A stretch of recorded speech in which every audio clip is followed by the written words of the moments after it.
I had been waiting 20 years for a call that never came. 20 years of sending gifts that vanished into the void. 20 years of dialing numbers that rang and rang until a robotic voice told me to leave a message. And I left messages, dozens, hundreds of messages, over the course of 2 decades. Happy birthday, Jennifer. I miss you so much. Christopher, it is Mom. I just wanted to know how you are doing.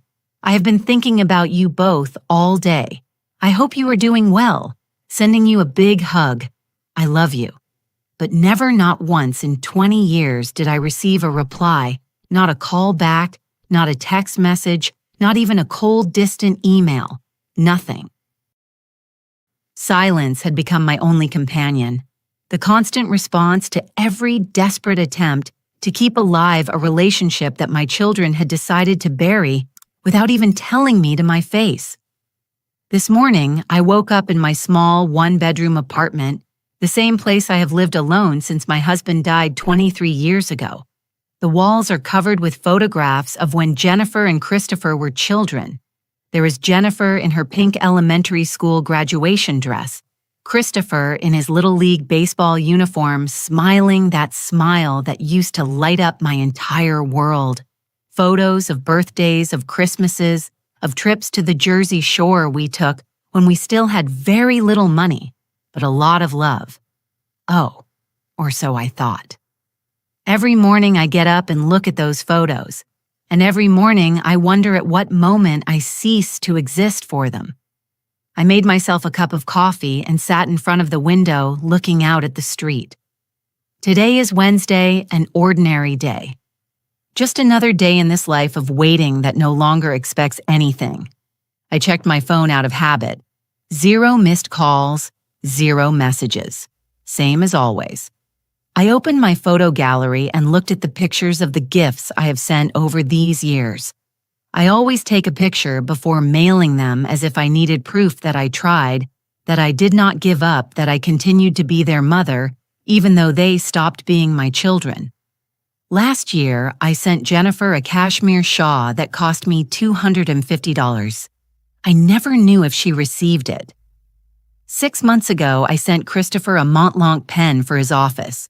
$300 that I spent from my small Social Security check. He never mentioned receiving it. Every birthday, every Christmas, every major holiday I sent something.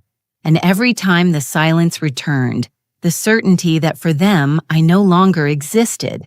I dressed in black slacks and a simple white blouse. At 69 years old, I do not care about impressing anyone anymore, but I still maintain my dignity. I went out for a walk in the park near my building, something I do every morning so as not to go crazy inside these 4 walls. I saw other women my age walking with their grandchildren, laughing, taking photos, sharing ice cream cones. I never met my grandchildren. I know Jennifer has 2, a boy and a girl.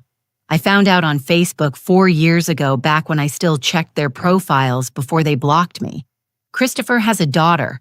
I also learned that through social media, from the crumbs of information I could gather, before they completely slammed that door shut too. 3 grandchildren who do not know my name, who do not know I exist, who grew up thinking their grandmother is simply not around. I returned home around noon and found an envelope in my mailbox.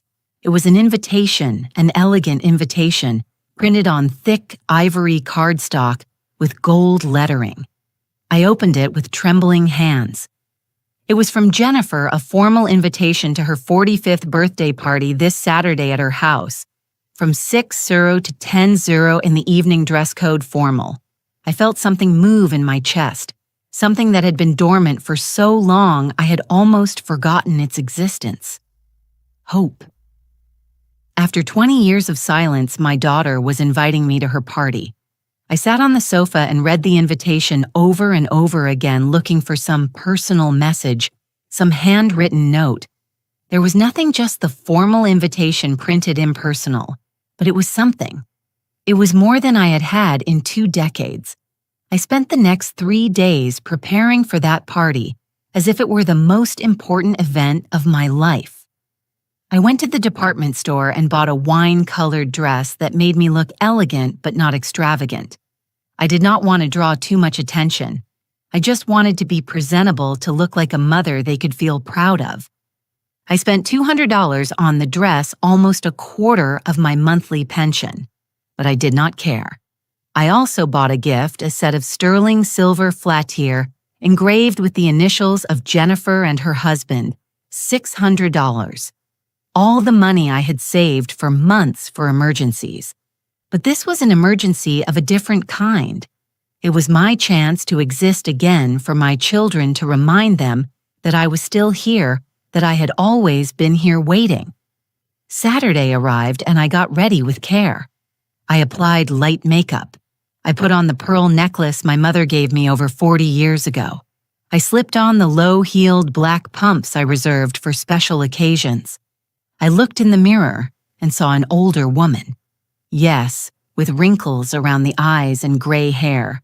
I no longer bothered to dye, but I also saw a woman who still had dignity, who still stood tall despite everything. I took a taxi because I do not drive anymore. My eyesight is not as good as it used to be. During the ride, I practiced in my mind what I would say to them. Hello, Jennifer. Happy birthday, sweetheart, Christopher. It is so good to see you. I have missed you both so much. Simple phrases. Phrases a mother should be able to say without rehearsing, but I needed to prepare because I no longer knew how to talk to my own children. The taxi dropped me off in front of a huge mansion in one of the most exclusive suburbs of the city. I stood on the sidewalk for a moment, looking at the lit-up house, listening to the murmur of voices and music coming from inside. Jennifer had prospered. That was evident. Her husband, Robert Stone, was a successful businessman, and she had become a socialite. I knew this because sometimes when the loneliness became unbearable, I would search her name on the internet and read articles about charity galas she attended, about her membership in exclusive country clubs, about her perfect life that did not include me. I took a deep breath and walked toward the front door. Before I could ring the bell, the door opened and a housekeeper greeted me. "Come in, please," she told me, pointing toward the back of the house. "The party is in the backyard garden." I walked down a long hallway decorated with modern art and furniture that probably cost more than everything I owned. I reached the garden and stopped dead in my tracks. There were at least 50 people. Elegant tables with white linens and fresh floral centerpieces. Uniform servers circulated with trays of champagne and hors d'oeuvres. A full bar with a professional bartender. Live jazz music. It was a magazine-perfect party, expensive, spectacular. And I, with my $200 dress and my gift that had cost me my entire savings, felt like an imposter who had walked into the wrong venue. I looked for Jennifer in the crowd and found her laughing with a group of women all dressed in designer clothes, all with that glow of money and success that I never had. I approached slowly, feeling how every step required more courage than I possessed. Jennifer saw me and her laughter stopped abruptly. For a second, just a second, I saw something in her eyes I could not decipher. Then she smiled. That perfect social smile they must teach in country clubs. "Mom, you said you would come," she said, kissing the air near my cheek. The women around her looked at me with curiosity. "This is my mother, Margaret," Jennifer announced with a tone that sounded more like an apology than an introduction. The women nodded politely, but none made the effort to start a conversation with me. Jennifer excused herself, saying she had to greet other guests, and left me standing there alone in the middle of a crowd of strangers who clearly belonged to a world I would never be part of. I looked for a place to sit and found an empty table in a corner of the garden far from the center of the celebration. From there, I could observe everything without getting in anyone's way, which was exactly what seemed expected of me. I saw Christopher enter the garden from the house. My son, 42 years old, a successful corporate lawyer, dressed in a suit that probably cost more than $2,000. He came in laughing with a group of men surrounding him as if he were someone truly important. I watched him move among the guests with that confidence that only money and success provide. He saw me. I know he saw me because our eyes met for a fraction of a second, and then he simply turned his head and continued his conversation as if I were just another garden chair, invisible, non-existent. That is how I felt after 20 years of unanswered calls, and that is how he confirmed that I effectively was. A server approached and offered me champagne. I took it just to have something in my hands, something to do with them besides wringing them in my lap. I took a sip, and the liquid tasted bitter to me, although it was probably the expensive kind, the kind these people drank without thinking twice. I looked around and saw entire families talking, laughing, hugging. I saw an older woman, probably my age, surrounded by what appeared to be her children and grandchildren, all attentive to every word she said. I felt a pang of pain so intense in my chest that I had to close my eyes for a moment. That was what I had dreamed of. That was what I thought I would have when I raised my children, when I sacrificed everything for them, when I worked 2 jobs so they could go to good schools, when I stayed up entire nights taking care of them when they were sick. The memories began to flood in without me being able to stop them. Jennifer was 8 years old when she had pneumonia. We spent 3 nights in the hospital, and I did not move from her side for a second. I sang her songs so she would sleep. I read her stories. I promised her everything was going to be all right. When we finally left the hospital, she hugged me and told me I was the best mom in the world. Where was that little girl now? Where was my daughter who hugged me and needed me? Christopher was 12 years old when his father died. It was a sudden heart attack without warnings, without time for goodbyes. My husband left and left us alone, me with 2 children to raise and debts to pay. Christopher cried for weeks. Every night he would come into my room and lie down next to me because he was afraid I would leave too. I hugged him and promised him I would never abandon him, that I would always be there for him. How ironic. I kept my promise. It was they who abandoned me. The distancing was not overnight. It was gradual, like a silent disease that consumes everything without you realizing it until it is too late. When Jennifer got married 18 years ago, I was still part of her life. I was at the wedding. I helped with the preparations. I cried when I saw her walk down the aisle. But after the wedding, the calls became spaced out. Once a week turned into once every 2 weeks, then once a month, then nothing. When I asked her if everything was okay, she always had an excuse. "I am very busy, Mom. You know how it is being a newlywed. Robert and I are traveling a lot for his work. I have a lot of things to do. There was always something more important than me." Christopher got married 15 years ago. He did not even invite me to the wedding. I found out 3 months later when a distant cousin mentioned it in passing. Mom thought I already knew. I called him crying, demanding an explanation. His answer was cold, mechanical, as if he were talking to an annoyed client and not his mother. It was a small, intimate wedding. We did not want to do something big. You know, Sarah and I are private people. Do not take it personally. But how could I not take it personally?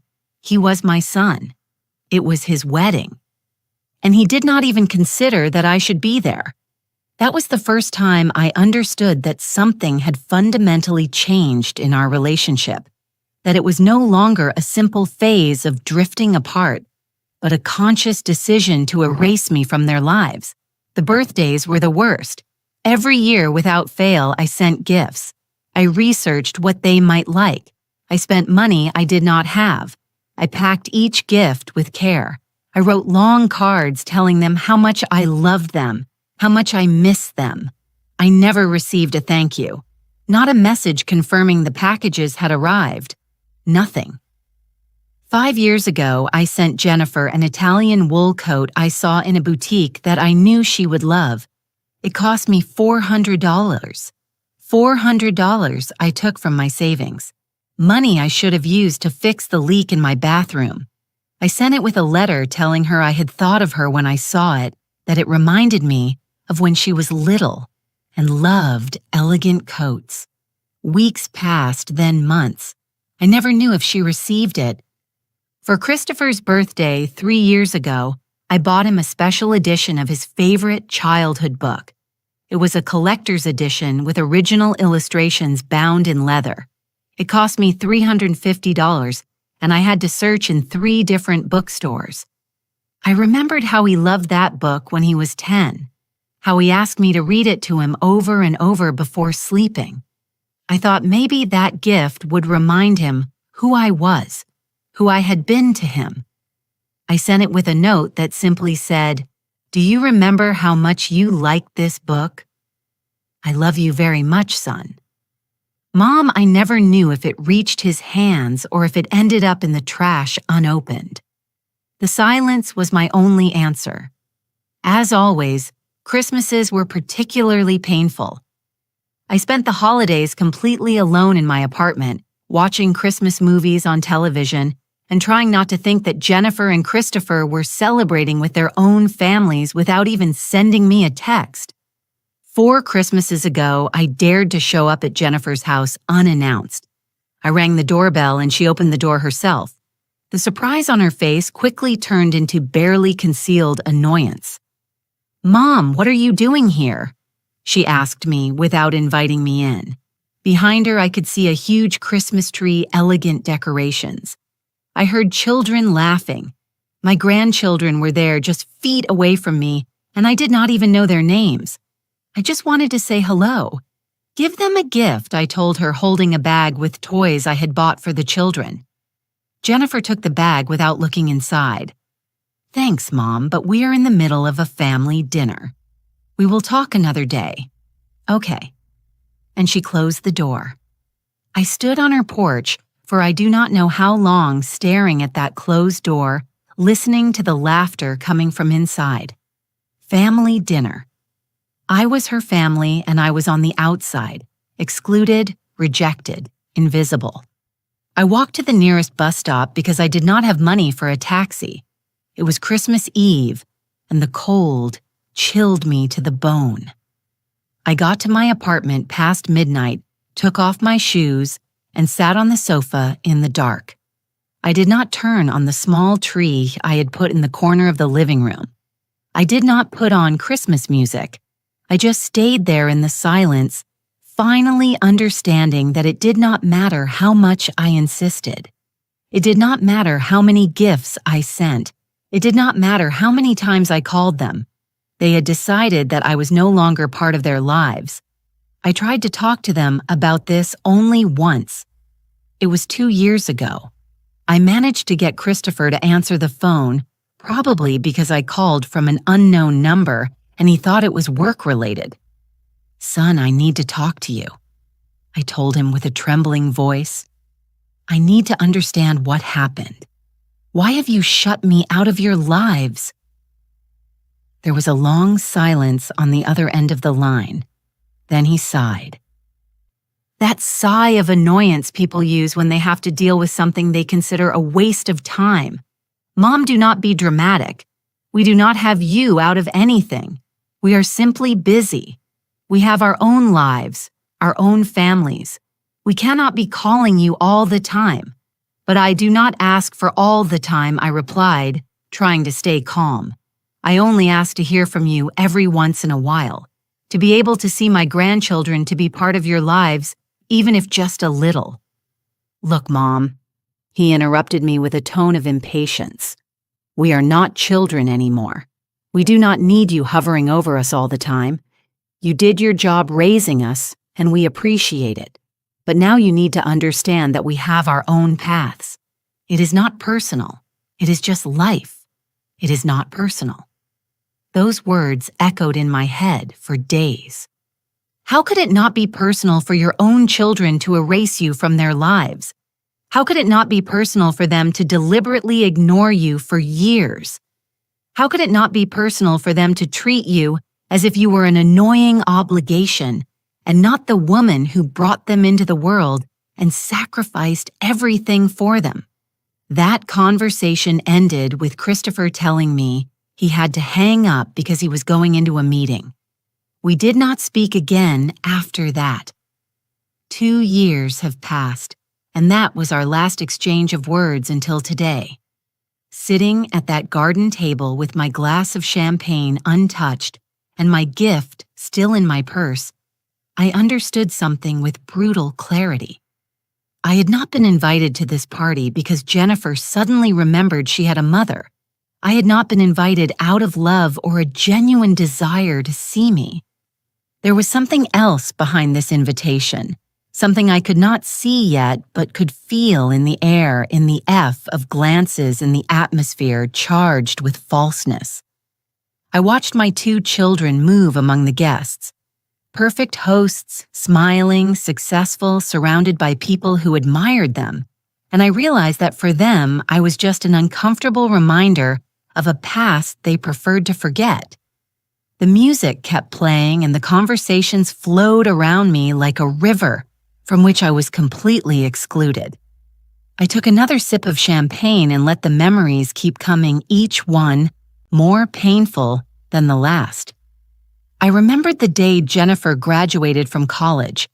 It was 22 years ago, just before everything started to crumble.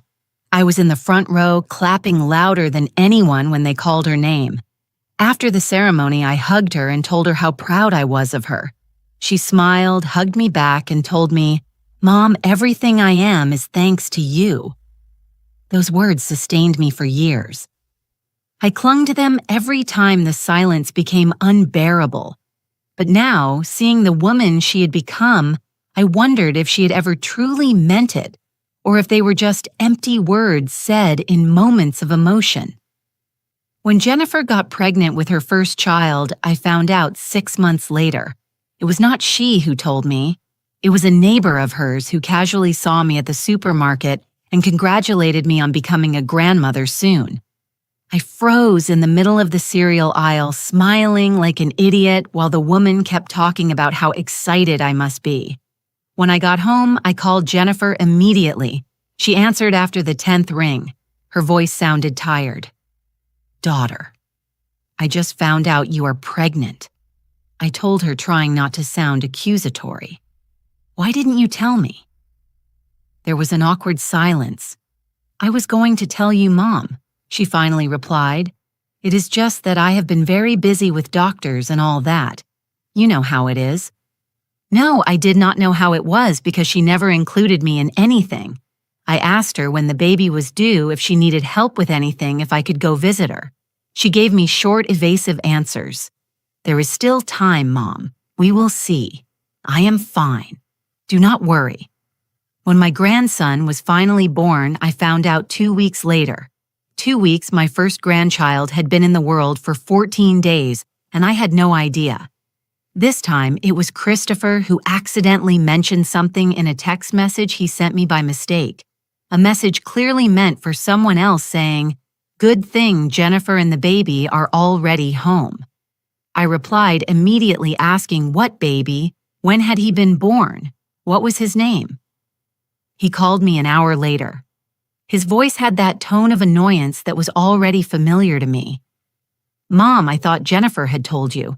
The baby was born 2 weeks ago. His name is Daniel. Everyone is fine. I begged him to let me go meet my grandson.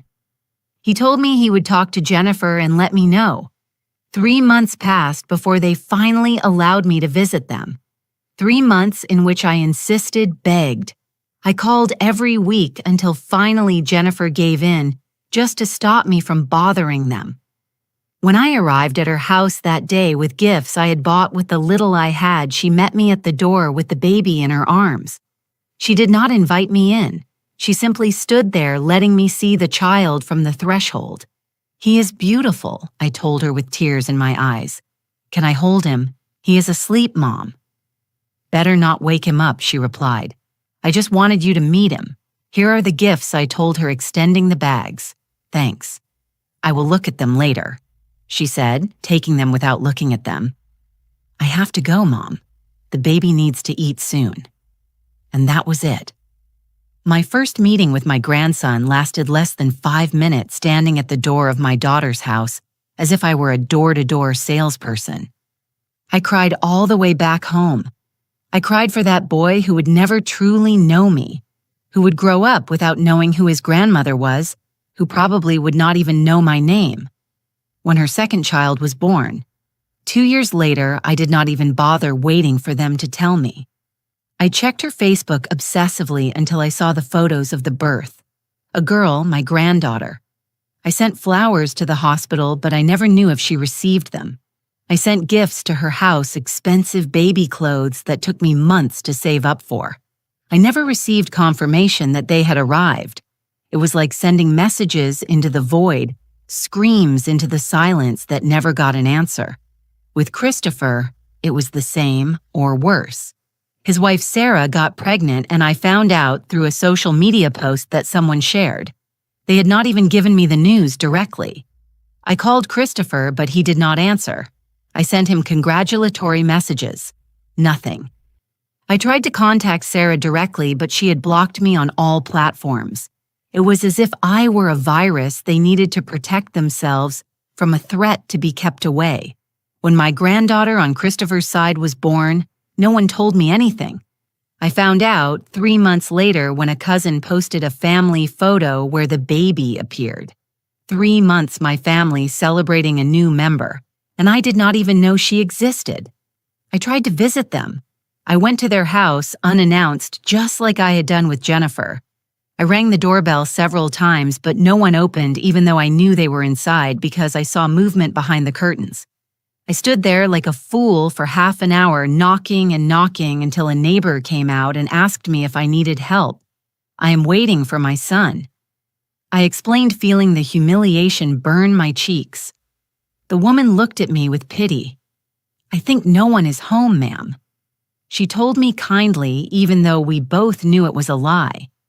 I left there with my heart broken into pieces, understanding that my own children preferred to hide from me than open the door and talk for 5 minutes. My grandchildren's birthdays were another kind of torture. I sent gifts religiously for each one: toys, clothes, books. I spent what I did not have trying to buy even a small space in their lives. But I never knew if my grandchildren opened those gifts, if they liked them, if they even knew who sent them. Probably Jennifer and Christopher received them and stored them or gave them away without telling the children who they came from. It was easier that way. Easier to erase me completely than to explain why the grandmother they never see keeps sending things. 2 years ago, I sent Daniel, my oldest grandson, a bicycle for his 8th birthday. It cost me $500. $500 that took me 6 months to save. I sent it with a card that said, "To my dear grandson, I hope you enjoy this bicycle as much as your mom enjoyed hers when she was your age. I love you even though we do not know each other, your grandmother, Margaret." I never knew if Daniel received that bicycle. I never knew if he read my card. Probably Jennifer threw it in the trash before he could see it. It was easier to maintain the narrative that I simply did not exist, that for some mysterious reason, Grandma was not present in their lives. Easier than admitting that they had consciously excluded me, that they had made the deliberate decision to cut me out of the family. I looked toward where Jennifer was now surrounded by her elegant friends, laughing at something someone had said. I wondered if she ever thought of me, if ever in the middle of her perfect and busy days, she stopped for a second to remember the woman who had raised her, who had worked 2 jobs to give her everything she needed, who had sacrificed every day of her life for her. I remembered the nights I worked as a cashier at a supermarket and then cleaning offices to be able to pay for the private school where Jennifer wanted to study. I remembered how my hands would get red and swollen from scrubbing floors so much. But I kept going because I wanted my daughter to have opportunities I never had.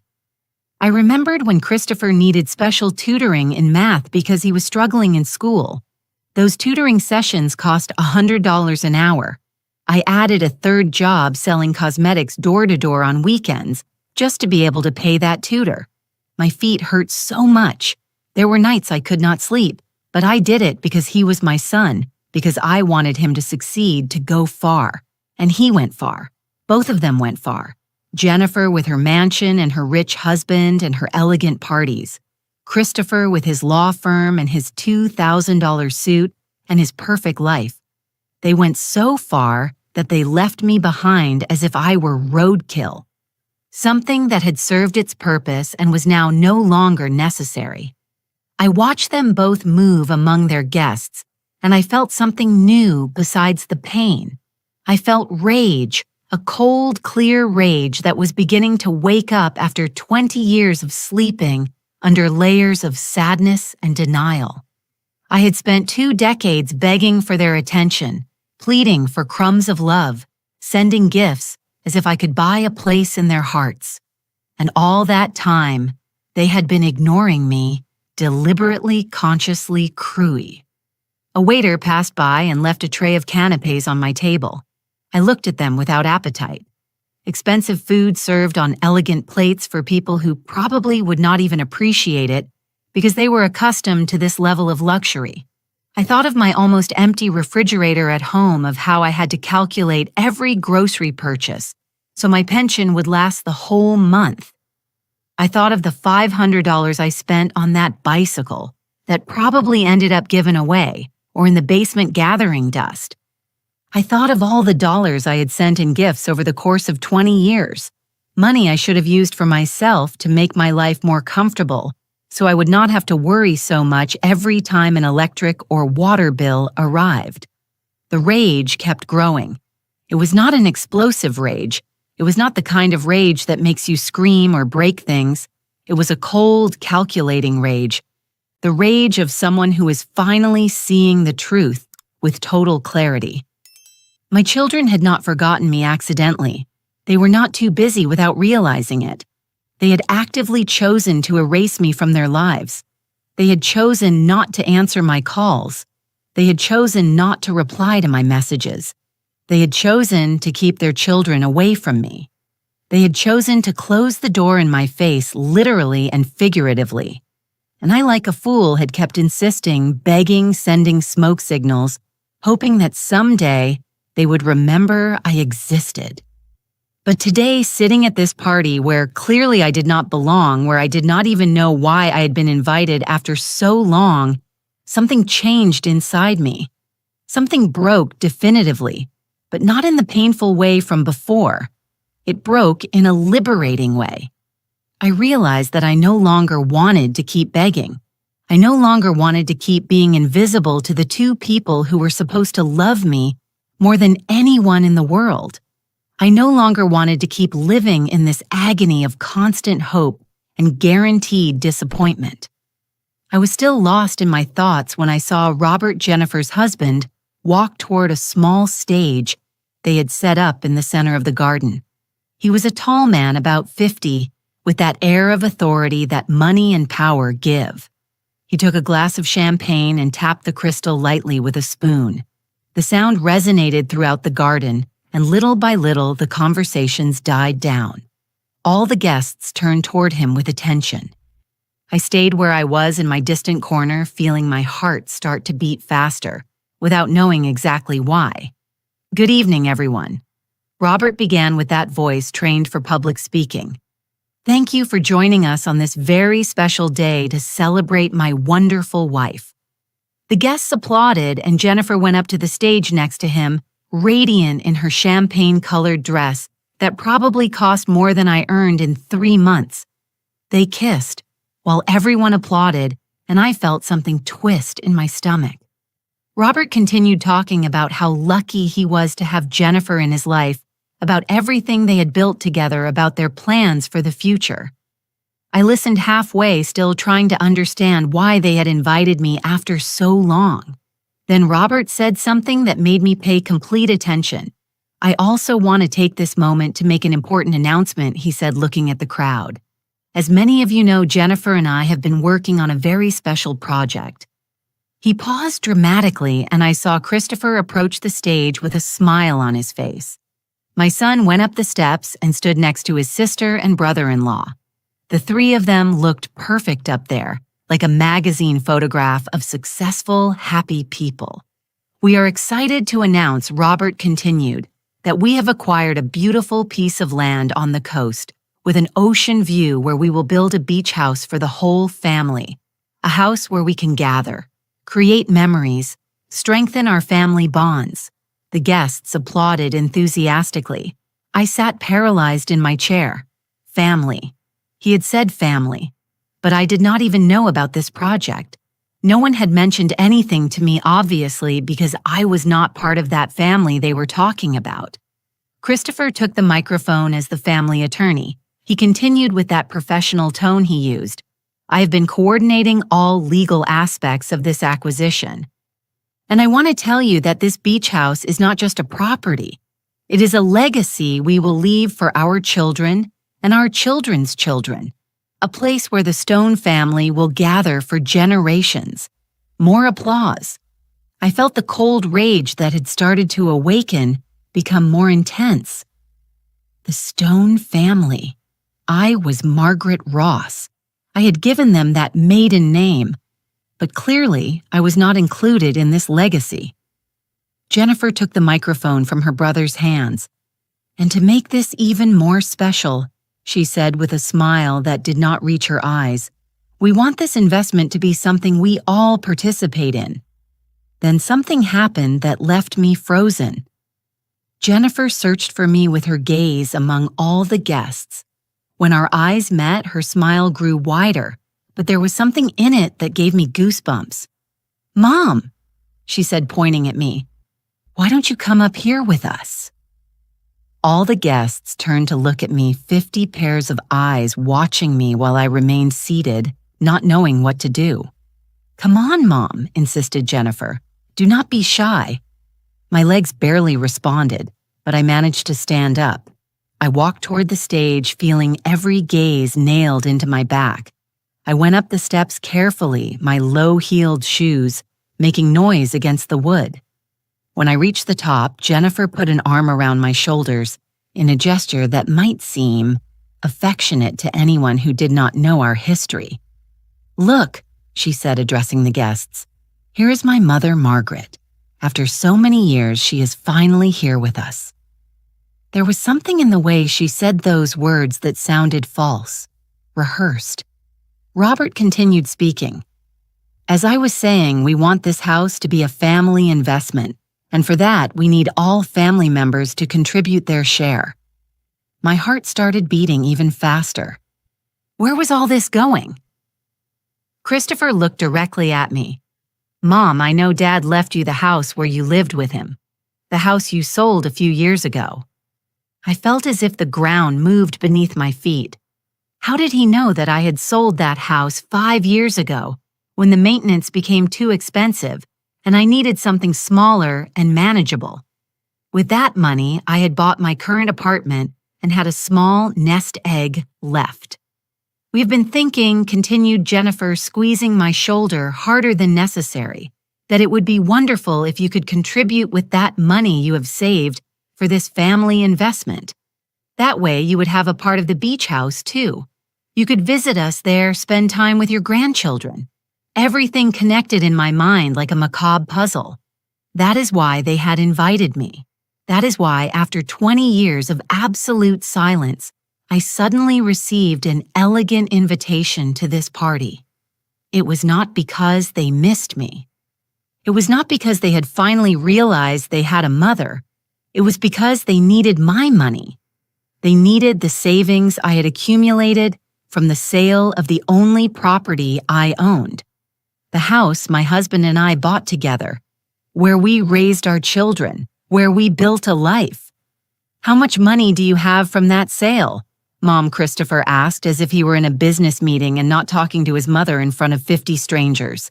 I could not speak. The words were stuck in my throat. Robert intervened with a smile that pretended to be kind. Look, Margaret, I know this might take you by surprise, but think about it. It would be a way to secure your place in the family, an investment in your grandchildren's future, and of course you could use the house whenever you wanted. It would be your house too. Lies. It was all lies. I could see it in their eyes in the way they avoided looking at me directly, in how Jennifer had let go of my shoulder and now maintained physical distance even though we were on the same stage. We are putting in the majority," added Jennifer, "but we thought you would want to be part of this. After all, it is your family, your family." Those words sounded hollow, coming from the mouth of someone who had not called me in 20 years, from someone who had closed the door in my face when I went to meet my grandson, from someone who had blocked my numbers, ignored my messages, returned my letters. Christopher pulled out a folder he had prepared. "I already have all the documents ready," he said with professional efficiency. "We just need you to sign here and make the wire transfer. We are talking about $200,000, right, Mom? That is more or less what you cleared from the sale of the house after buying your apartment." I still could not speak. $200,000. It was exactly the amount I had left. How did they know? How had they investigated my finances without me knowing? The answer was obvious. Christopher was a lawyer. He had contacts. There were ways to find these things out. They had planned all this meticulously. The invitation after 20 years, the elegant party, the public announcement, all designed to pressure me to make me feel that I would finally have a place in the family if I just handed over my money. "Come on, Mom," said Jennifer with barely concealed impatience. "It is not that complicated. It is a good investment. The property value will go up. And besides, you will finally be able to bond with your grandchildren in a family environment. Is that not what you have always wanted?" Yes, it was what I had always wanted, but not like this. Not bought with my life savings, not as part of a calculated plan where I was just an ATM they finally decided to access after ignoring me for 2 decades. All the guests watched us expectantly. Some smiled, probably thinking they were witnessing a heartwarming family moment. Others looked uncomfortable, as if they could sense the real tension behind this charade. I looked at my 2 children, Jennifer with her expensive dress and her perfect life, Christopher with his designer suit and his professional attitude. I had raised them alone after their father died. I had fed them, clothed them, educated them. I had worked until my hands bled and my feet could not hold me up. I had sacrificed everything, absolutely everything, to give them opportunities.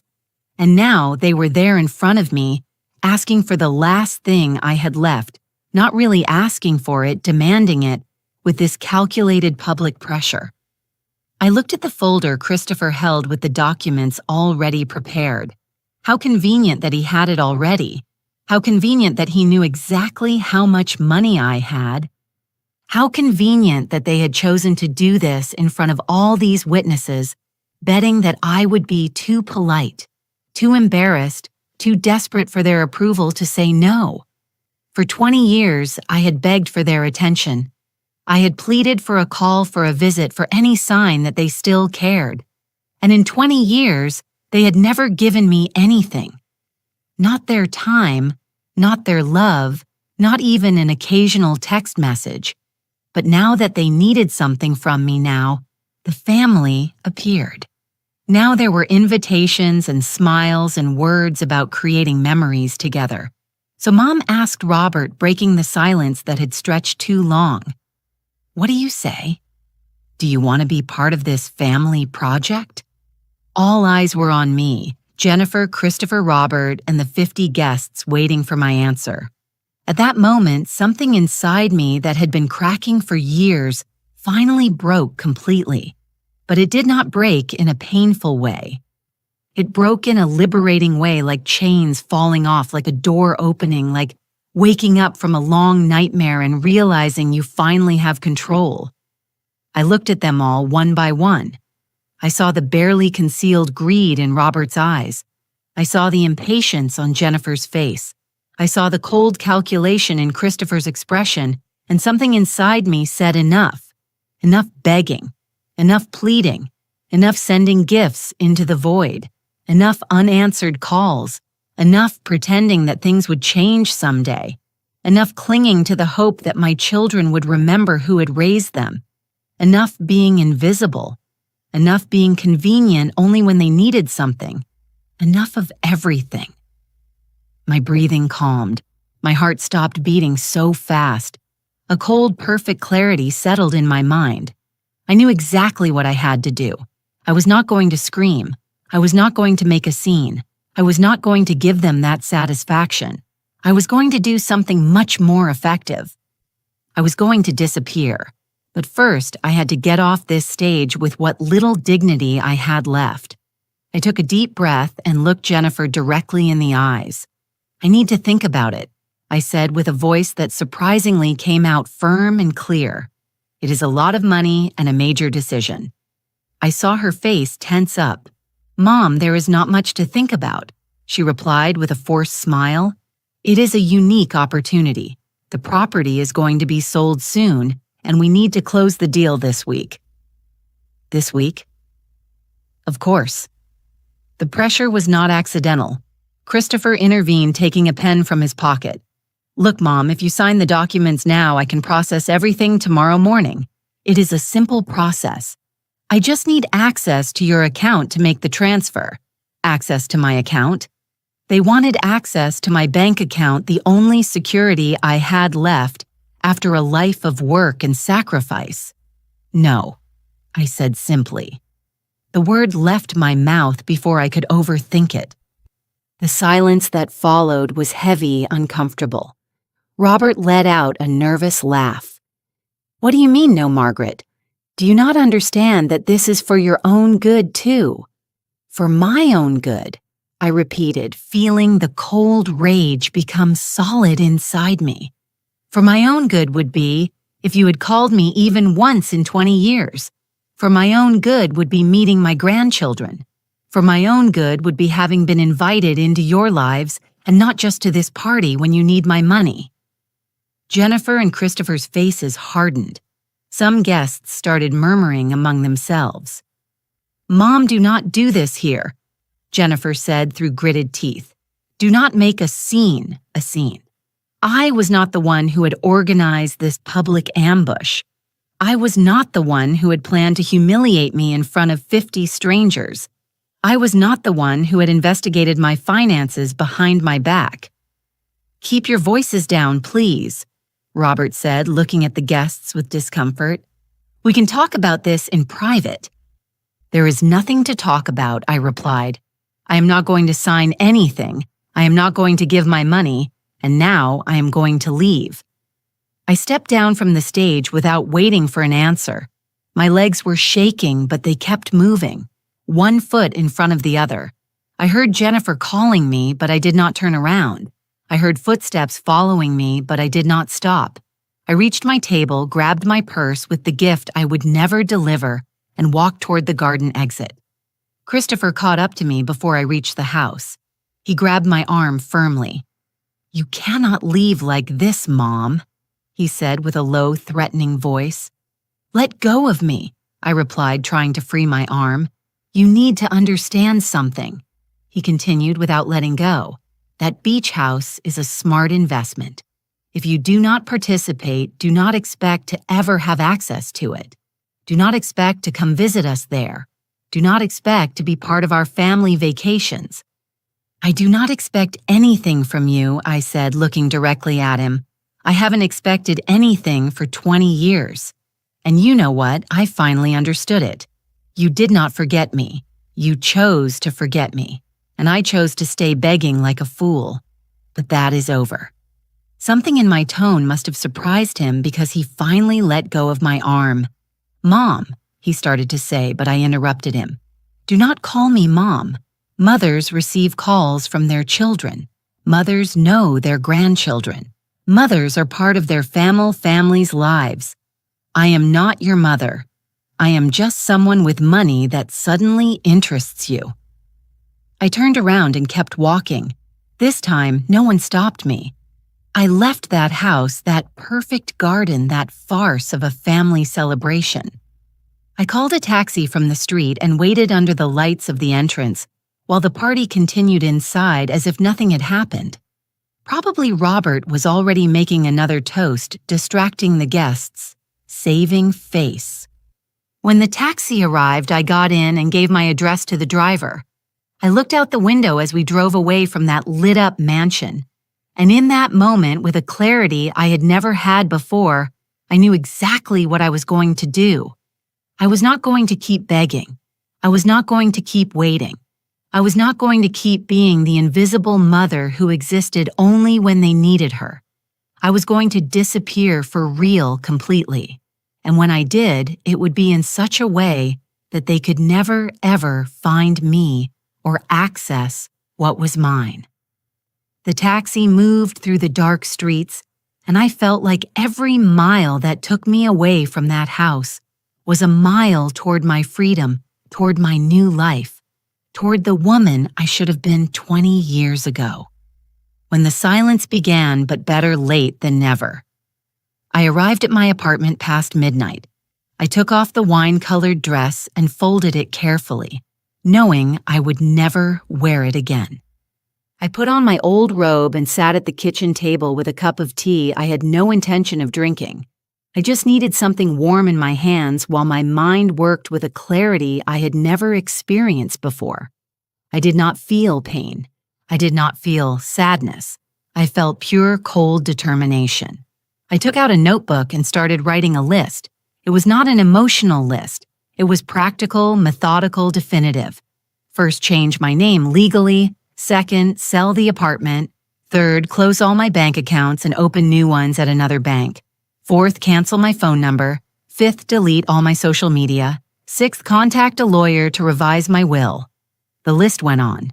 Every point was a step toward my complete disappearance. I was not going to leave trails. I was not going to leave doors open. I was not going to give them the chance to find me when they needed something from me again. I stayed up all night planning every detail. When Monday dawned, I dressed in comfortable clothes and left my apartment with a clear purpose. My first stop was the office of an attorney I found online, one who had no connection to Christopher or his professional circle. She was a woman in her 50s named Sarah Parker. I explained my situation without getting into too many emotional details, just the facts. I want to change my full name, I told her, and I need to do it in a way that is hard to trace. Sarah looked at me with eyes that had seen many stories. She did not judge me. She did not ask me if I was sure. She simply nodded and began explaining the process. It will take approximately 3 months. She told me, we need to file a petition with the court, publish the change in the official newspaper. Wait the legal period in case there are objections. 3 months. I could wait 3 months. I had waited 20 years for love that never came. I could wait 3 months for my freedom and the will I asked. I also need to change it. Change.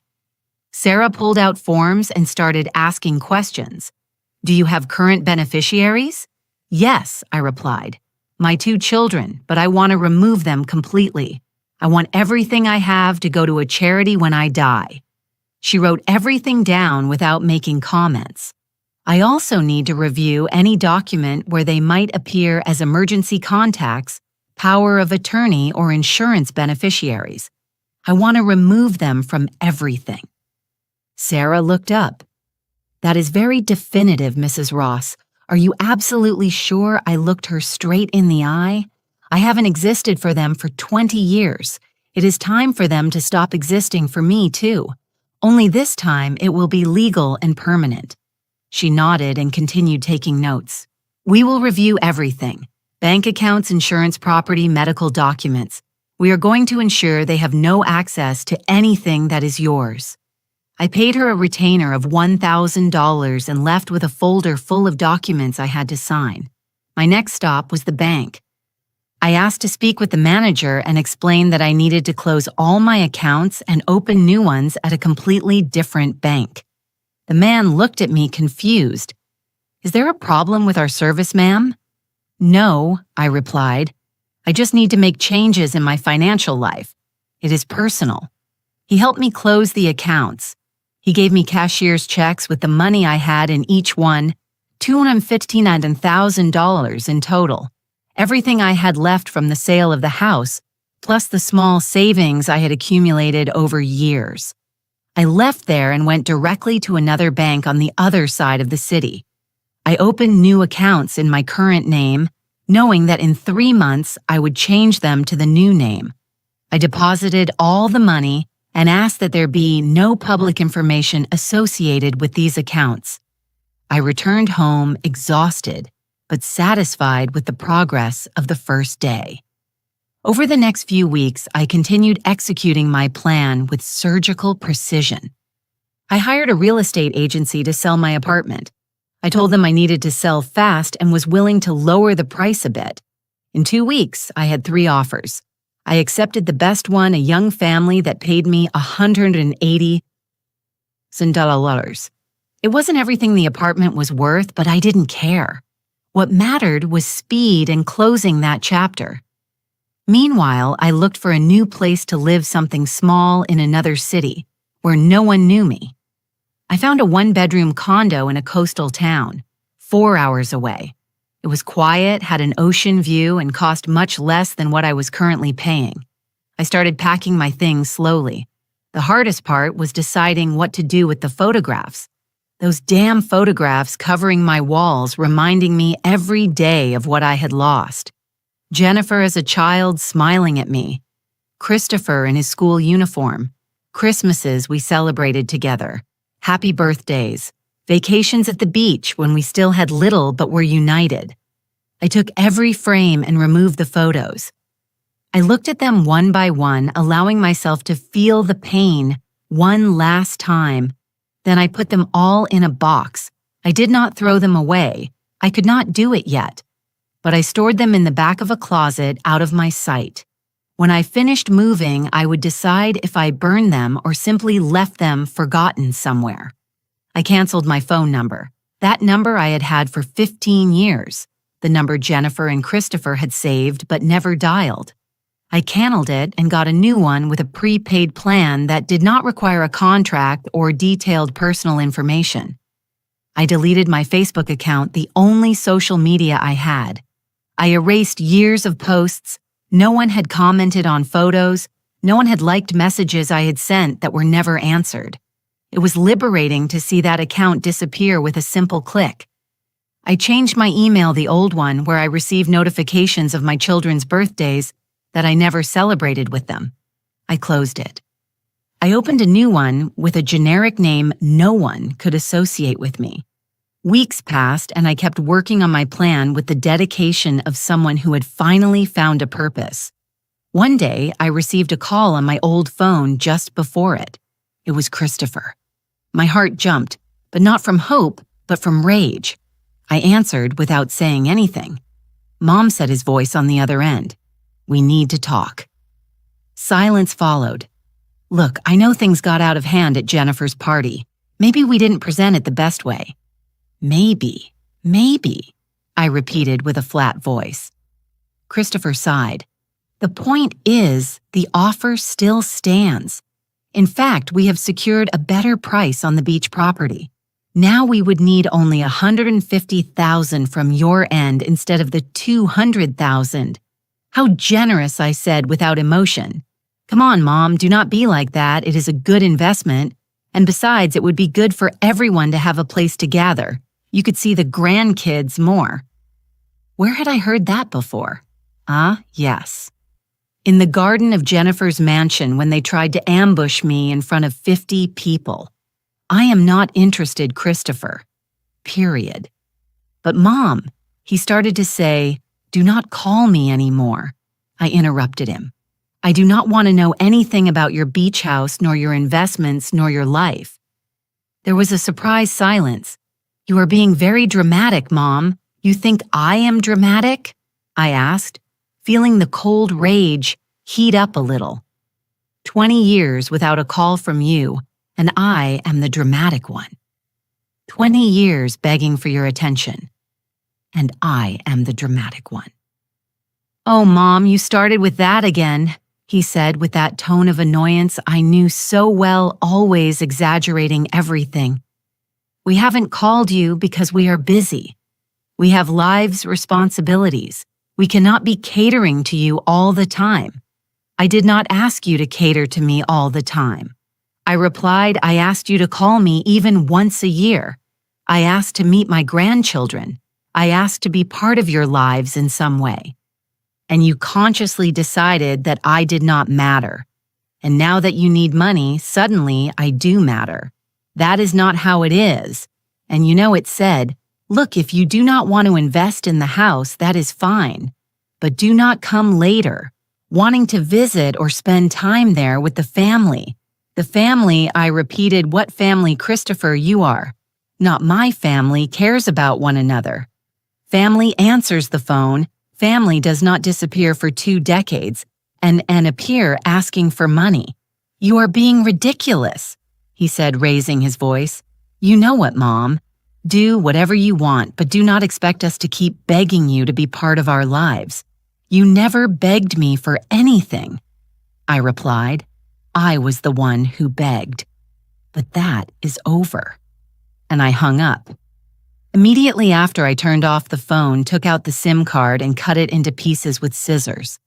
That number ceased to exist in that moment. And with it, the last connection Jennifer and Christopher had to find me. 3 months later, my transformation was complete. The judge had approved my name change. I was no longer Margaret Ross. I was now Selena Owens, a new name for a new life. It sounded strange still when I said it out loud, but it was my name now. My apartment had sold and closed. I no longer lived in the same city. I had moved to that coastal town where no one knew me, where I could walk on the beach every morning without running into anyone from my past. My new condo was small but sufficient. It had a balcony with an ocean view where I drank my coffee every morning watching the sunrise. It was peace. It was silence. It was freedom. I had transferred all my money to the new accounts under my new name, $395,000 in total between what I had saved and what I got from the apartment sale. It was more than enough to live comfortably for the rest of my life if I was careful. Sarah Parker. My attorney had completed all the legal changes. Jennifer and Christopher had been removed from absolutely everything. My will now left everything to a foundation that helped older women abandoned by their families. It was ironic and appropriate. My life insurance had the same beneficiary. My medical documents no longer listed them as emergency contacts. In case of emergency, the name appearing now was Sarah's, who had accepted to be my legal representative for everything.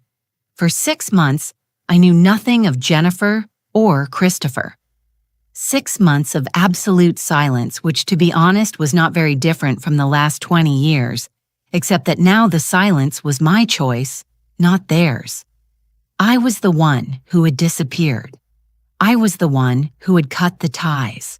And it felt good. It felt powerful. I had made friends with some people in my new neighborhood. Betty, a 72-year-old lady who lived in the unit below, came to have coffee with me twice a week. She told me about her children who lived in another city but called her every Sunday without fail.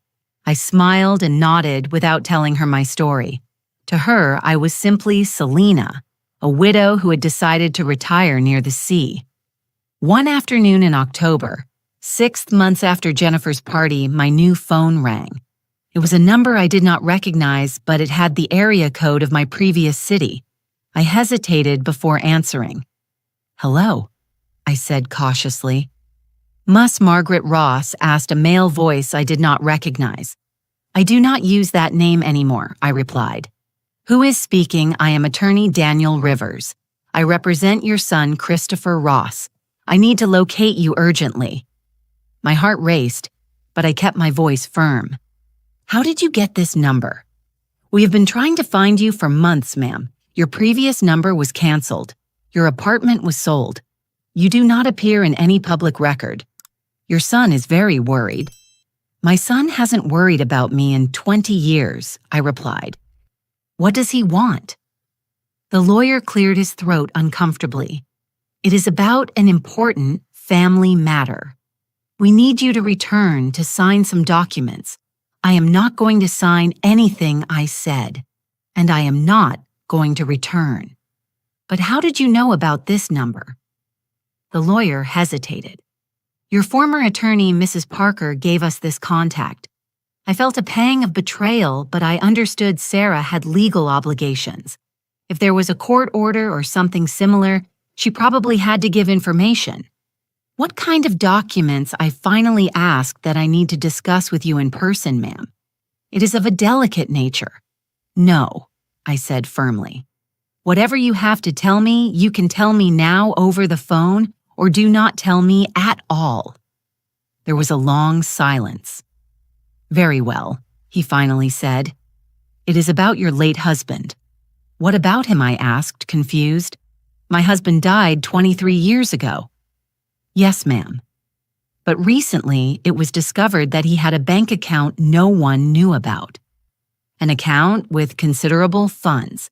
As his widow, you are entitled to those funds. But we need your signature to process the inheritance. How much money? I asked directly. The lawyer hesitated again. Approximately $150,000 to $1,000 with acred interest. $150,000. Exactly the amount they wanted me to put in for the beach house. How convenient that suddenly this lost account appeared. Listen, Mr. Rivers, I said with a calm voice. I am going to be very clear. I have no interest in that money. If it is part of my husband's estate and my children are his heirs too, they can keep it all. I am not interested. But ma'am, he started to protest. And another thing, I interrupted him. Do not look for me again. Do not call me again. Do not send lawyers or investigators again. I chose to disappear from their lives just as you made me disappear from yours for 20 years. The difference is that mine is permanent. Mrs. Ross, please. I am not Margaret Ross anymore, I said. That name no longer exists legally, and the person I was no longer exists either. Goodbye, Mr. Rivers. And I hung up. I blocked the number immediately. My heart was beating fast, but not from fear or sadness. It was pure adrenaline. They had tried to find me. They had hired lawyers. They had invented a story about a lost bank account, all to locate me, all because they had finally realized they could no longer access me or my money. I poured myself a glass of water and went out to the balcony. The sun was setting over the ocean, painting the sky oranges and pinks. I breathed the salty air and allowed myself to feel the victory. They had spent 6 months looking for me, 6 months trying to track me down, and I had simply disappeared. But I knew this wasn't over. I knew my children. I knew their persistence when they wanted something. They wouldn't give up so easily. A week later, I received a certified letter. It came from a courthouse. I opened it with trembling hands. It was a summons. Christopher was suing me for abandonment of family responsibilities. I read the document with disbelief. It alleged that I, as a mother, had the moral and financial obligation to support my family, that I had made verbal promises to contribute to family investments, that my sudden disappearance had caused emotional damage to my grandchildren, who barely knew me. It was absurd. It was ridiculous. But it was also real. I called Sarah immediately. I received the summons. I told her, can they really sue me for this? Sarah sighed. They can try, but they have no case. You have no legal obligation to give them money. Verbal promises are impossible to prove. An abandonment of family responsibilities generally applies to parents of minors or dependents, not the other way around. Then why are they doing it? I asked. Pressure, Sarah replied. They want to scare you so you show up, so you negotiate. They want the legal process to wear you down until you give in and give them what they want. What should I do? I asked. Show up to the hearing, she replied. Unfortunately, you cannot ignore a court summons. But I will be with you, and we are going to make it very clear that they have no right over your money or your life. The hearing was scheduled for a month away, a month in which I would have to return to the city I had left behind, face the children who had abandoned me, and defend my right to disappear from their lives, just as they disappeared from mine. I wasn't scared. I was angry. A cold and just anger that gave me strength. I spent that month preparing mentally. I practiced what I would say. I organized all the documents that proved my story, the receipts for the gifts I sent for years, the screenshots of unanswered messages, the logs of calls that were never returned, everything. If they wanted to play dirty, I would show them exactly how dirty their conduct had been for 2 decades. The day of the hearing, I arrived at the courthouse with Sarah by my side. I wore a simple gray suit and my hair pulled back. I looked presentable but not intimidated. When I entered the courtroom, I saw Christopher sitting with his lawyer. Jennifer was there too, dressed elegantly as always. Robert was sitting behind them. They looked at me when I entered, and I saw something in their eyes that satisfied me deeply. Surprise. They didn't expect me to show up with such confidence. The judge entered and we all stood up. He was a man in his 60s with a serious expression. He sat down and reviewed the documents in front of him with a furrowed brow. "All right," he began, looking over his glasses. "We are here for a lawsuit filed by Mr. Christopher Ross against his mother, Mrs. Margaret Ross, for abandonment of family responsibilities and breach of verbal promises. Before beginning, I need to clarify something." The judge looked directly at me. "Ma'am, I have documents here indicating your legal name was changed 6 months ago. You are no longer Margaret Ross, but Selena Owens. Is that correct?" "Yes, Your Honor," I replied with a clear voice. "That is correct." I saw Christopher and Jennifer exchange looks of confusion and rage. The judge nodded. "We will proceed then using your current legal name. Mr. Rivers, proceed with your argument." Christopher's lawyer stood up. "Your Honor, my client and his sister have suffered emotional and financial abandonment by their mother, Mrs." He started to say Ross but corrected himself. "Mrs. Owens disappeared without notice 6 months ago, cutting all contact with her family. This has caused considerable emotional damage, especially to the minor grandchildren who miss their grandmother. I had to bite my lip not to let out a bitter laugh. The grandchildren I never knew missed me." The lawyer continued. "Furthermore, the lady had verbally promised to contribute financially to a family project, a real estate investment that my clients had planned, counting on her participation. When she disappeared, my clients lost the opportunity to close that investment, causing them financial losses." Sarah stood up. "Objection, Your Honor. There is no written proof of said verbal promises.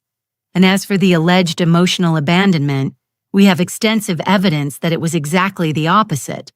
The judge raised his hand. "We will get to that. Mr. Rivers, do you have any tangible proof of these verbal promises?" The lawyer hesitated. "We have testimonies from those present at the birthday party where the topic was discussed. Testimonies from people who were at that public ambush," I thought. The judge seemed skeptical. "Continue. I would like to call Mrs. Jennifer Stone to testify." Jennifer stood up and walked to the stand. She looked perfect as always, every hair in place, her clothes expensive and elegant. She swore to tell the truth and sat down. "Moose Stone," began her lawyer.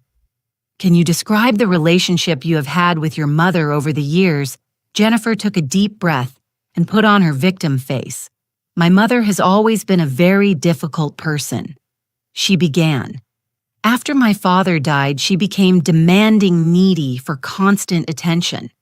I tried to maintain contact, but it was exhausting. Every conversation ended with her complaining that we didn't visit her enough, that we didn't call her enough. It was a very heavy emotional burden." I clenched my fists under the table but kept my face neutral. And regarding the real estate investment, continued the lawyer. "Yes," replied Jennifer. "We thought it would be a wonderful opportunity to finally have a place to gather as a family, a place where Mom could spend time with her grandchildren. We explained everything to her at my birthday party. She seemed interested, said she would think about it, but then she disappeared without giving explanations. She sold her house, changed her name, left without telling us where. She left us worried, not knowing if she was alive or dead, her eyes filled with perfectly timed tears.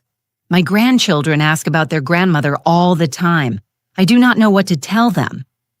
Sarah stood up for cross-examination. Mrs. Stone, when was the last time you called your mother before the birthday party? Jennifer blinked. I do not remember exactly. Sarah pulled out a document. I have here Mrs. Owen's phone records for the last 5 years. There is not a single incoming call from your number or your brother's. Not one in 5 years. Jennifer shifted uncomfortably in her seat. Well, I was very busy. So busy you couldn't make a phone call in 5 years, asked Sarah. And what about the previous 20 years?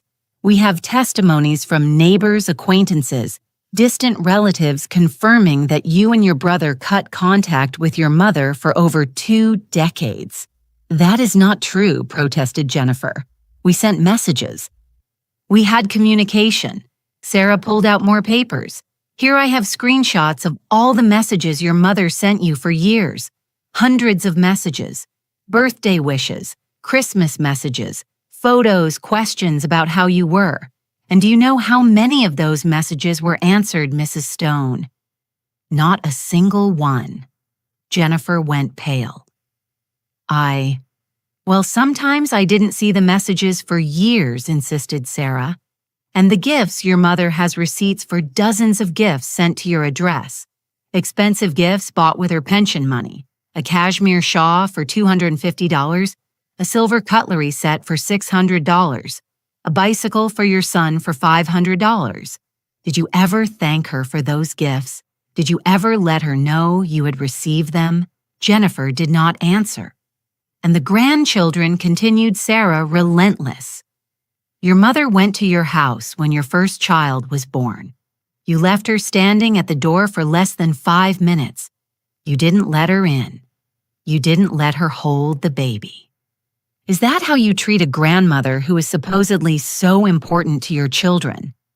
That was Jennifer, searched for words. It was a bad time. The baby was sleeping. 3 months after birth was still a bad time, asked Sarah. 6 months later, a year later. At what moment exactly did you plan to allow your mother to meet your children? She is badgering the witness. The judge shook his head. Overruled. I want to hear the answer. Jennifer had real tears now, not the acted ones from before. I do not know. Things were complicated. Complicated, repeated Sarah. Or you simply didn't care.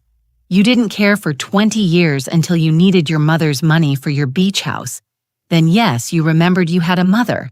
Then yes, you invited her to a party not to celebrate but to pressure her publicly to give you $150,000. It is not like that, protested Jennifer weakly. Sarah turned to the judge. Your Honor, this is not a case of maternal abandonment. It is a case of adult children who abandoned their mother for 2 decades and are now upset because she finally took control of her own life and financial resources. They have no legal right to my client's money. They have no moral right either, considering how they treated her. Jennifer stepped down from the stand, visibly affected. Christopher was called to testify next. His version was similar to his sister's. He spoke of how I was difficult, demanding how they had tried to maintain contact, but I always wanted more. Sarah destroyed him just like Jennifer with evidence after evidence of their years of silence and negligence. Finally, I was called to testify. I walked to the stand with my head held high. I swore to tell the truth, although the truth was already more than clear in the document Sarah had presented. Mrs. Owens, began Sarah. Can you explain to the judge why you decided to change your name and move? I looked directly at the judge. For 20 years, I tried to maintain a relationship with my children. I called them and they didn't answer. I sent them messages and they didn't reply. I sent them gifts and never knew if they received them. I went to their houses and they closed the door in my face.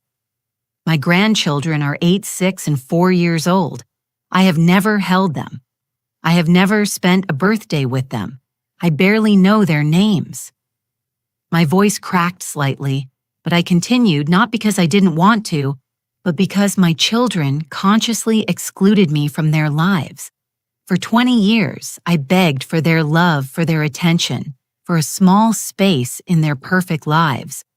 And for 20 years, they ignored me completely until they needed money. Then yes, they invited me to a party.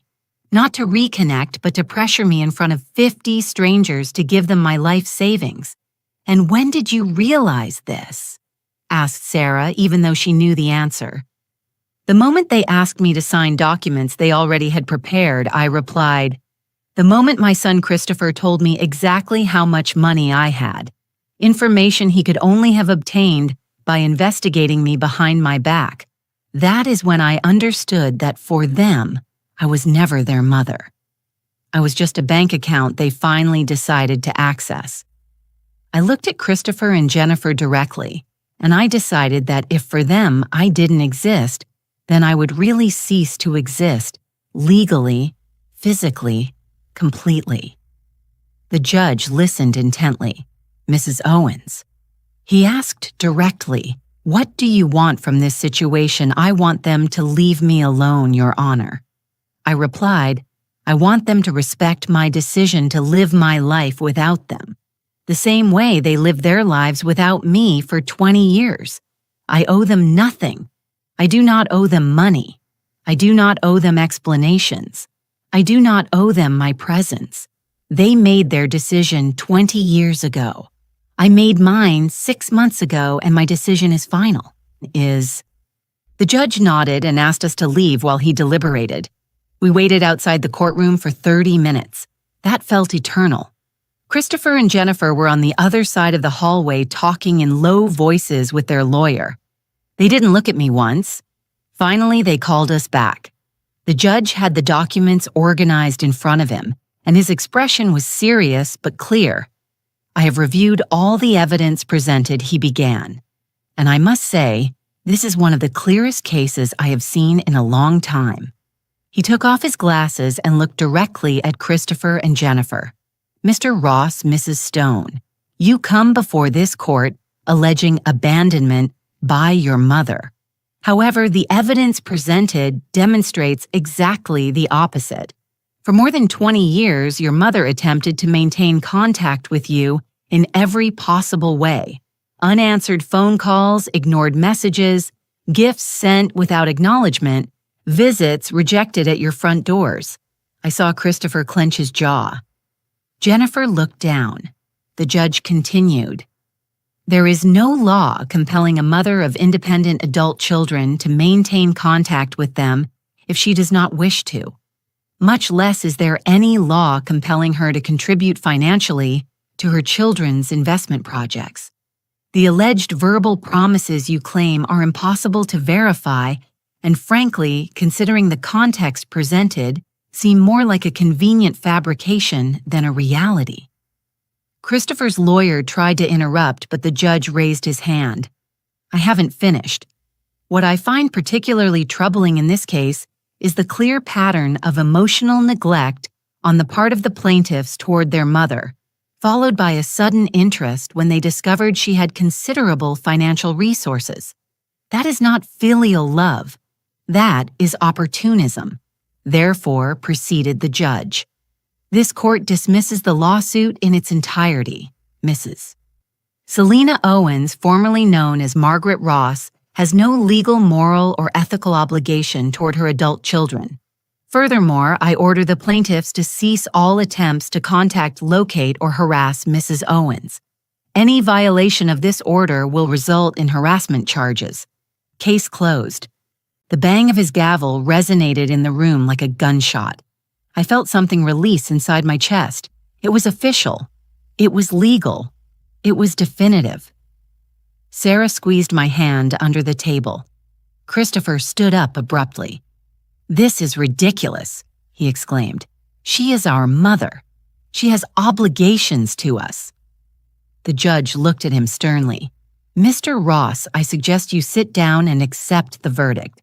Otherwise, I will find you in contempt and allow me to add something personal, although it is not part of the official verdict. I am a father of 3 children and grandfather of 5 grandchildren. I cannot imagine spending 20 days without talking to them, much less 20 years. What you did to your mother is unforgivable. That you now come crying because she finally said, "Enough is pathetic. Get out of my court." Christopher stood paralyzed. Jennifer had started to cry.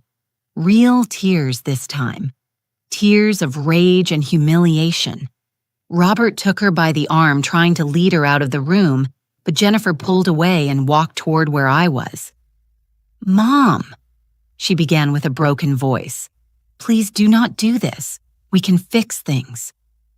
I looked her in the eyes, those eyes that looked so much like mine, but looked at me as if I were a stranger.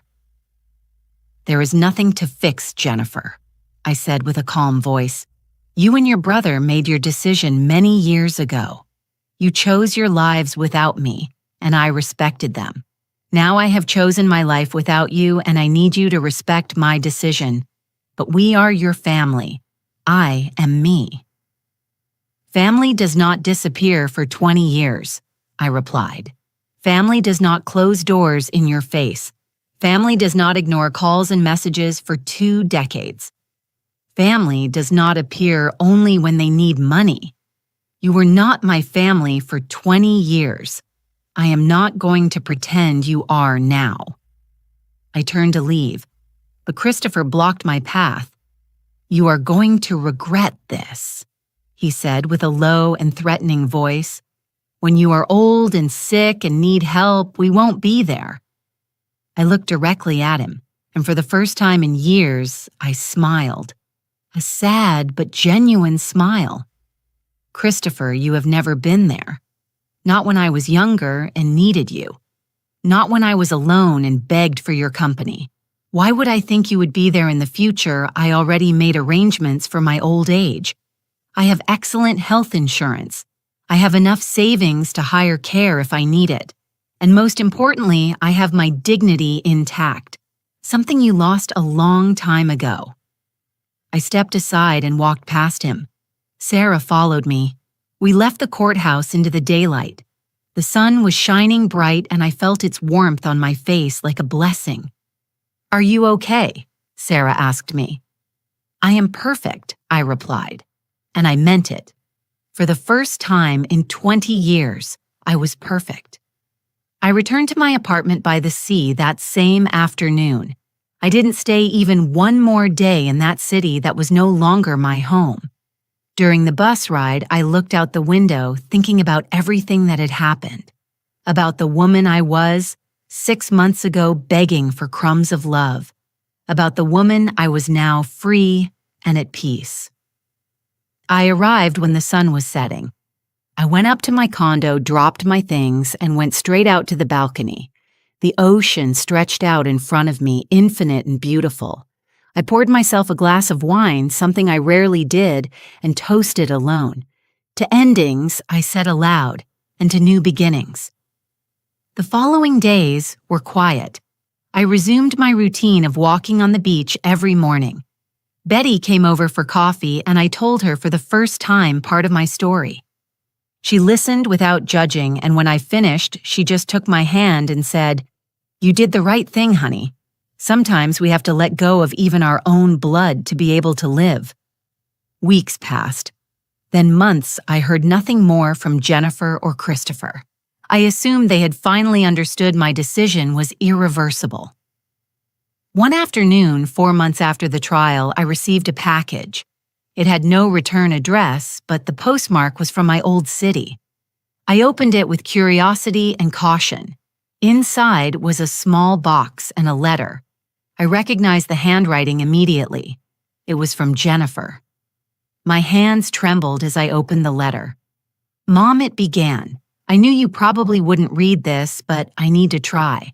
I have spent these months thinking a lot in therapy, talking to my husband, reflecting on everything. And you are right about everything. I was a terrible daughter. I abandoned you when you needed me most. I ignored you for years. And when I finally sought you out, it was for the wrong reasons. I do not expect you to forgive me. I do not expect you to want to see me ever again. I just want you to know I am sorry. I truly am sorry. I am sorry for every call I didn't answer. I am sorry for every birthday I forgot. I am sorry for every door I closed in your face. I am sorry for depriving my children of knowing their grandmother. I am sorry for being so selfish, so blind, so cruel. The letter continued for 2 more pages. She talked about how she had started seeing a therapist who helped her understand she had repeated patterns of her own fear of abandonment by closing herself off emotionally. She talked about how Christopher was still in denial, but she couldn't go on like that. She talked about her children, how she had started telling them about me, about the grandmother they didn't know because of her.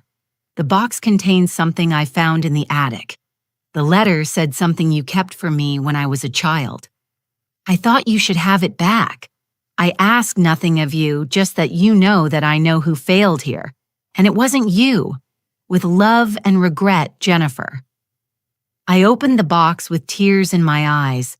Inside was an old necklace, the kind you buy at trinket shops, but I recognized it immediately. It was the first gift Jennifer had given me when she was 7 years old. She had bought it with her own savings, $5 she had scraped together over months. She had given it to me on Mother's Day with a handmade card that said, "To the best mom in the world." I had kept that necklace for years like a treasure. She must have found it when they cleared out my old house after selling it. I held the necklace in my hands and cried. They weren't tears of joy or reconciliation. They were tears of grief for what could have been and never was, for the relationship we should have had and was lost, for the years we would never get back. I put the letter and the necklace in a box at the back of my closet. I did not reply. I did not call. I did not look for Jennifer, because even though I appreciated her apology, even though I recognized her apparent sincerity, I also knew that some things are broken in ways that cannot be repaired. And I was at peace with that. I had spent 20 years trying to force a relationship my children didn't want. I wasn't going to spend the rest of my life doing the same, not even if now it was one of them seeking to reconnect. My life now was mine. My time was mine. My peace was mine. And I wasn't willing to risk any of that, not even for the possibility of recovering a daughter I had lost a long time ago.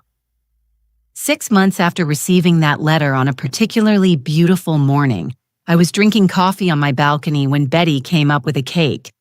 "It is your birthday," she announced with a smile.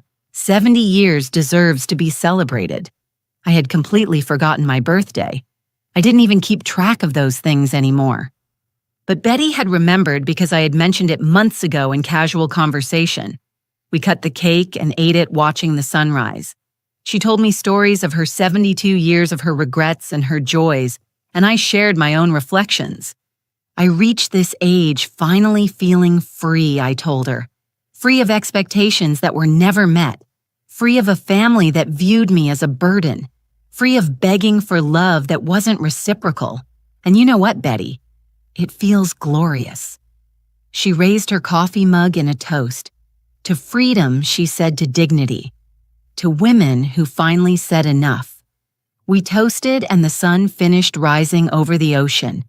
In that moment, I understood something fundamental. I hadn't lost my children. My children had lost me. And it was their loss, not mine. Because I had spent 70 years learning to love unconditionally, to give without expecting anything in return. To be strong even when everything crumbled. I had raised 2 children alone. I had worked to exhaustion. I had sacrificed everything for them. And when I finally decided to stop sacrificing myself, when I finally chose my own peace over their comfort, I became the villain of their story. But I didn't mind being the villain if it meant finally being free. Today, 3 years after that birthday party that changed everything. I continue living in my condo by the sea. I am 72 years old. My hair is completely white and I no longer bother dyeing it. I have deep wrinkles that tell the story of a full life with its pains and its victories. I walk on the beach every morning without fail. I have made friends here, women my age, who understand what it is to reinvent oneself in the last stage of life. We go to yoga classes together. We organize dinners. We celebrate our birthdays. We are the family we chose, not the one we were given. Sometimes I think of Jennifer and Christopher. I wonder how they are. If they are carrying on with their perfect lives, if they bought their beach house with someone else's money. But those thoughts are less and less frequent and less painful. I do not hate them. Maybe I should, but I don't. I simply release them. I let them go like you let go of anything that hurts you. And in that letting go, I found something I never expected to find. I found myself. Selena Owens, a 72-year-old woman who lives alone but is not alone, who has little money but enough, who has no family but has community, who lost her children but gained her freedom. My story does not have a happy ending in the traditional sense. There is no reconciliation. There is no final hug. There is no mutual forgiveness and fresh start. But it has something better. It has peace. It has dignity. It has a woman who finally understood that her worth does not depend on others recognizing it. And that I discovered is more than enough. I finish my coffee while the sun rises completely on the horizon. Another day, another opportunity to live on my own terms. I smile and go inside to get ready for my morning walk. Life goes on. My life goes on. And for the first time in decades, that fills me with joy instead of sadness.